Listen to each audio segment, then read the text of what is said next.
What's poppin' with the squad? How y'all doing? How y'all living? It's your boy Amauri. We back with another album review, and this one is a special one to me. It's my boy RSG Rambo. If you don't know who he is, go listen to his music. Go stream his music on SoundCloud, other streaming platforms. Go show him mad love. A young up-and-coming artist with a lot of potential.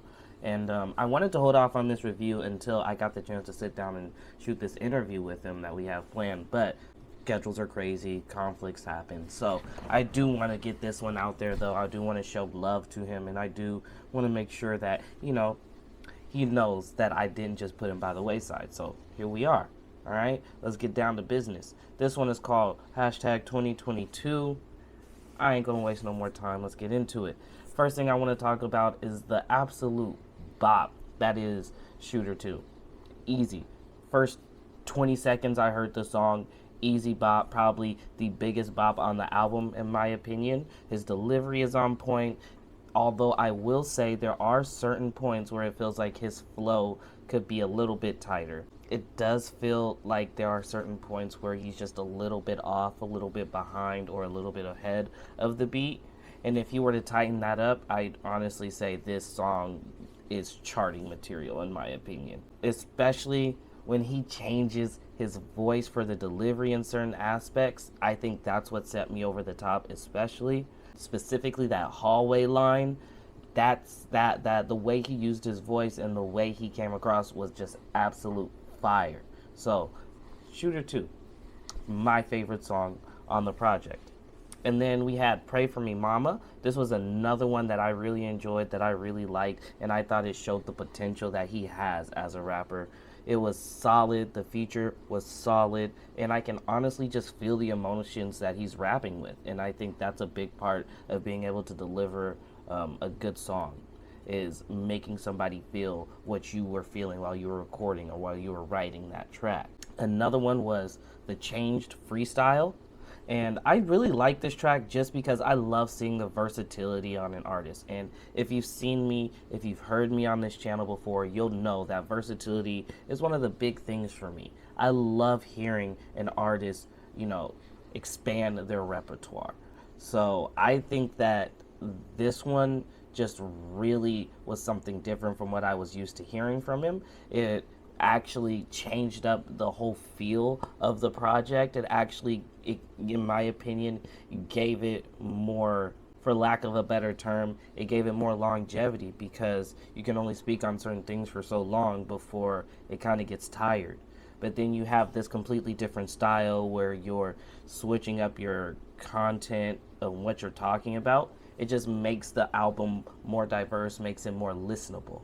So I think that one showed a lot of potential, especially when he's using the melodic rap. There are certain times when it doesn't work for artists and certain times when it does work for artists, but I think in this situation specifically, it definitely worked out.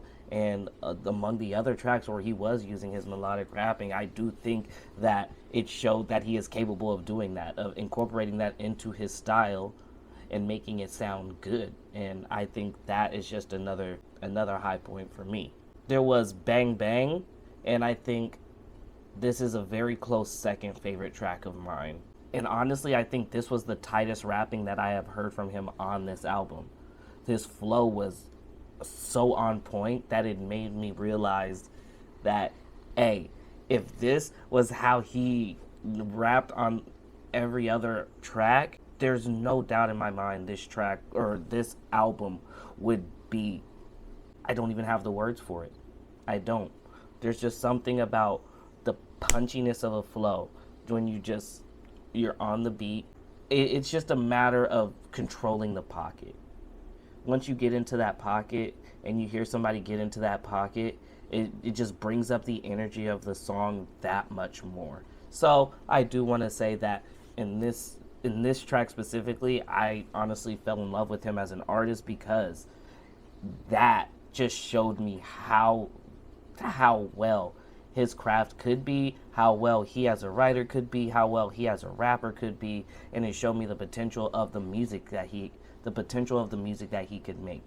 And so this and Shooter 2 were just my favorite tracks, bar none, on this album. I do have to say, though, for as much as I did enjoy seeing where he was going, how he was progressing, and where his potential is, I do have to point out that One More Chance, it just was not the track for me. I did not like that very much at all. I felt like the auto-tune and the vocal effects were just way too heavy. It kind of, not even kind of, it very much so took away from what he was trying to do with the album, or with that track specifically. And so I just had to, I'm sorry, I'm just not a fan. But that's the only complaint I had about this album as far as bad tracks go. I think that this is a very well-rounded project. I can't wait to see more from him. And I would definitely say that overall, I thought it was a dope project. But I think that knowing that he doesn't write his lyrics, knowing that he doesn't write his verses down, knowing that he doesn't write anything down and he just punches in on the track, I think that adds a new level of respect for me personally, because for somebody to give us, 12, 13 songs on an album that don't sound like absolute garbage, that are actually pretty damn good, and some of them show just how talented he is, and the fact that he's able to do all of this without putting pen to paper just shows where his talent lays. It shows how much more he has to show us. And I honestly just want to see what it would be like for him to write a verse, so that he could, go back in and maybe re-record a verse, or maybe go back and tighten up the flows on a few lines, just to see what that would be like. I feel like that would up his game immensely.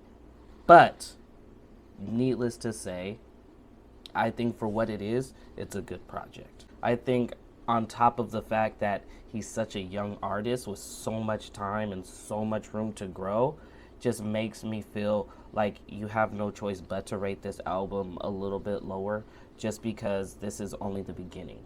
I'm not going to lie and say that this album is better than some of the other albums we've heard this year, but I'm also not going to lie and say that this is worse than some of the albums we've heard this year. The trouble comes when you realize that, hey, this is nowhere near his A game. This is nowhere near what I believe is him reaching his peak. This is nowhere near what I believe is him showing us what he's truly capable of. But when we do get that project, it's going to be extremely noticeable, and I think that's what excites me the most, and why I kind of rate this album lower than I feel like a lot of others might, just because I can see that. Honestly, probably give this album a solid 7, maybe a 6.5, but that's literally just because of the reasons I just mentioned. There's just so much more I want to see from him, so much more I want to hear from him. I know that he's constantly practicing. I know that he's constantly trying to grow better. And so that alone makes me want to just let him know that I don't think this was a bad project, but I know you got more. I know you're capable of more. I saw the potential for you to do more. So yeah, that's how I feel about this project. Much love and respect to the kid RSG Rambo. Please go show him mad love by streaming this project. I think that this is definitely a good one, and I think that a lot of people will find enjoyment in this. And yeah, that's all I got for y'all. I'll see y'all in the next one. I'm gone.